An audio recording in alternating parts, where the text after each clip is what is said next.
ഓഫീസിൽ നിന്ന് എല്ലാ ജോലികളും കഴിഞ്ഞ് വന്നിട്ട് ഒന്ന് സോഫയിൽ ചായ എന്ന് വെച്ചിരിക്കുമ്പോഴായിരിക്കും ഓഫീസിൽ നിന്ന് ഒരു കോൾ വരുന്നത് അല്ലെങ്കിൽ ഒരു മെസ്സേജ് വരുന്നത്. നമ്മുടെ ആ ഒരു റെസ്റ്റിനെ അത് ബാധിക്കും. അത് മാത്രമല്ല, ഒരു ഹോളിഡേയിൽ നമ്മളിങ്ങനെ ചില്ല് ചെയ്യാന്നൊക്കെ വിചാരിച്ചിരിക്കുമ്പോൾ തുരുതുരെ ഓഫീസിൽ നിന്ന് മെയിലുകൾ, മെസ്സേജുകൾ അല്ലെങ്കിൽ കോളുകൾ ഇതൊക്കെ വന്നുകൊണ്ടേയിരിക്കും. നിങ്ങൾ അപ്പൊ ആലോചിച്ചിട്ടില്ലേ എന്തൊരു ശല്യാണിതെന്ന്? ഇവരെ ഒന്ന് തടുക്കാൻ സാധിച്ചിരുന്നെങ്കിലോ എന്ന്.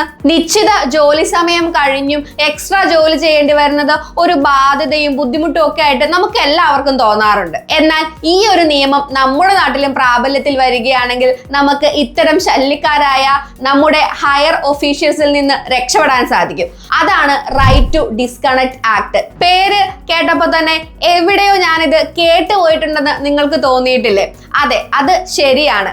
ഈ റീസെന്റ് ആയിട്ട് നമ്മൾ കേട്ട ഒരു കാര്യമാണിത്. നമ്മുടെ CPIMന്റെ രാജ്യസഭാ MP ആയിട്ടുള്ള റഹീം ഇൻട്രൊഡ്യൂസ് ചെയ്തിട്ടുള്ള റൈറ്റ് ടു ഡിസ്കണക്ട് ബില്ലിനെ പറ്റിയാണ് നമ്മൾ പറയുന്നത്. ഒരു പ്രൈവറ്റ് മെമ്പേഴ്സ് ബില്ലായിട്ടാണ് ഇത് അവതരിപ്പിക്കപ്പെട്ടിട്ടുള്ളത്. പക്ഷെ ഈ ബില്ല് ഒന്ന് പ്രാബല്യത്തിൽ വരികയാണെങ്കിൽ നമുക്ക് കുറച്ച് സമാധാനം കിട്ടും. ഈ ഹെഡിങ് സൂചിപ്പിക്കുന്നത് പോലെ തന്നെ ഓഫീസ് സമയത്തിന് പുറത്തുള്ള ജോലി സംബന്ധമായിട്ടുള്ള ആശയവിനിമയങ്ങൾ അവഗണിക്കുന്നതിന് വേണ്ടിയിട്ടുള്ള നിയമപരമായിട്ടുള്ള അവകാശം ജീവനക്കാർക്ക് ഉറപ്പ് നൽകുക എന്നതാണ് ഇതിന്റെ ഒരു ലക്ഷ്യം. നമ്മൾ ജോലി ചെയ്യുമ്പോഴത്തെ ഒരു നേച്ചർ ല്ലേ എപ്പോഴും റെഡി ആയിരിക്കുക, അതായത് ഓൾവേസ് ഓൺ. നമ്മൾ എപ്പോഴും ജോലി ചെയ്യാൻ തയ്യാറായിരിക്കുന്ന ഒരു കൾച്ചർ പല ജോലിയിടങ്ങളിൽ നമ്മൾ കാണാറുണ്ട്. ഈ കൾച്ചർ അവസാനിപ്പിക്കുന്നതിനും അതിന്റെ ഒപ്പം തന്നെ ഇങ്ങനെ ജോലി സമയം കഴിഞ്ഞ് ജോലി എടുത്തില്ലെങ്കിൽ ചിലരെ ഭയങ്കര ക്രൂരമായിട്ടൊക്കെ ഹരാസ് ചെയ്യുകയും പണിഷ് ചെയ്യുകയും അല്ലെങ്കിൽ അത് മനസ്സിൽ വെച്ച് പ്രവർത്തിക്കുകയൊക്കെ ചെയ്യുന്ന ആളുകളുണ്ടായിരിക്കും.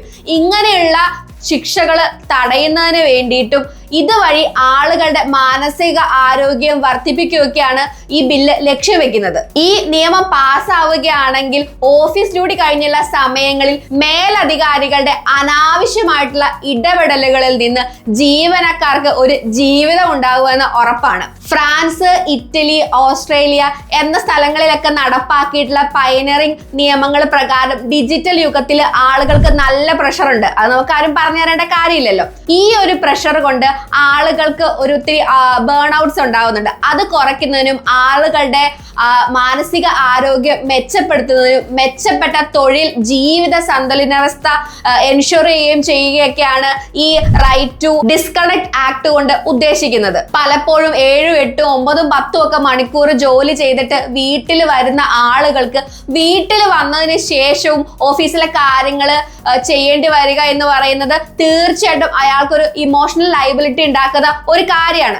അത് അവരുടെ വ്യക്തി ജീവിതത്തെ ബാധിക്കുക തന്നെ ചെയ്യും. നമ്മൾ പലപ്പോഴും പറയാറില്ലേ, ജോലി കഴിഞ്ഞിട്ട് അമ്മയ്ക്ക് കുട്ടികളെ നോക്കാൻ നേരമില്ല, അച്ഛന് കുട്ടികളെ നോക്കാൻ നേരമില്ല, അവരുമായി സ്പെൻഡ് ചെയ്യാനൊക്കെ സമയമില്ലെന്ന്. ഇതൊക്കെ പലപ്പോഴും ഇത്തരത്തിലുള്ള ഒരു ഇൻബാലൻസോട് സംഭവിക്കുന്ന കാര്യങ്ങളാണ്. അതുകൊണ്ട് തന്നെ ഇവരുടെ വ്യക്തികളുടെ ജീവിത നിലവാരം ഉയർത്തുകയാണ് ഇതുകൊണ്ട് ഉദ്ദേശിക്കുന്നത്. ഇത് നിയമമായി വരുമ്പോൾ ഒഴിവ് സമയങ്ങളിൽ, അതായത് ജോലി കഴിഞ്ഞിട്ടുള്ള നമ്മുടെ സമയങ്ങളിൽ ഈ സന്ദേശങ്ങളൊക്കെ മറുപടി നൽകാത്തതിനുമായിട്ട് ബന്ധപ്പെട്ടുള്ള ശിക്ഷകളോ പിരിച്ചുവിടലുകളോ ഒക്കെ ഉണ്ടാവുകയാണെങ്കിൽ ആ ആളുകളെ, അതായത് നമുക്ക് ശിക്ഷ തന്നിട്ടുള്ള ആ ആളുകളെ നിയമപരമായിട്ട് അവർക്കെതിരെ പോരാടാനുള്ള ഒരു പരിരക്ഷയൊക്കെയാണ് ഈ നിയമം നമുക്ക് എൻഷുർ ചെയ്തു തരുന്നത്. പിന്നെ ഇതൊന്നും ഇന്ത്യയിലൊന്നും നടപ്പുള്ള കാര്യമല്ല, അല്ലെങ്കിൽ ഇത് നടപ്പിയുള്ള കാര്യമല്ല എന്നാണ് പലർക്കും തോന്നുന്നുണ്ടാവുക.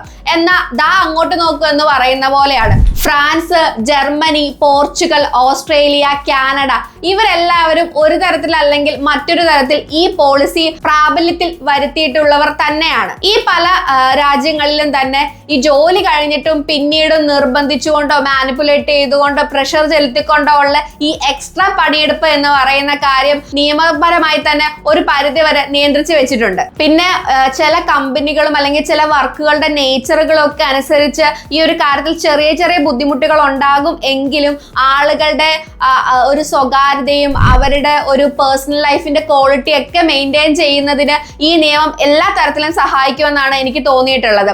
6, 7, 8, 9 ചിലപ്പോൾ 10, 12 മണിക്കൂറൊക്കെ ജോലി ചെയ്ത ആളുകളുള്ള രാജ്യമാണ് നമ്മുടെ. അപ്പോൾ അവരുടെ മാനസിക ആരോഗ്യവും വേണ്ട രീതിയിൽ കരുതുന്ന ഈ നിയമം പ്രാബല്യത്തിൽ വരികയാണെങ്കിൽ അത് വളരെ വലിയൊരു മാറ്റമാണ് സാധാരണക്കാരായ ജനങ്ങളുടെ ജീവിതത്തിന്റെ ഒരു ക്വാളിറ്റിയിൽ ഉണ്ടാക്കാൻ പോകുന്നത്.